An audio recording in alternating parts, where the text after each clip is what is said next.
بسم اللہ الرحمن الرحیم۔ السلام علیکم ورحمۃ اللہ وبرکاتہ۔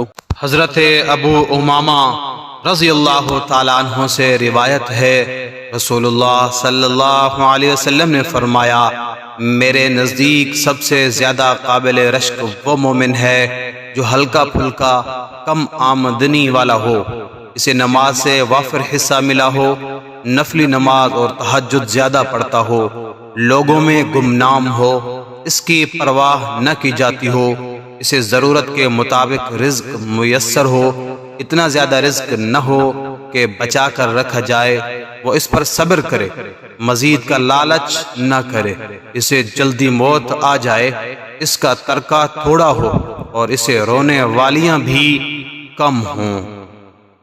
حضرت ابو امامہ حارثی رضی اللہ تعالیٰ عنہ سے روایت ہے، رسول اللہ صلی اللہ علیہ وسلم سے فرمایا، سادگی ایمان میں سے ہے۔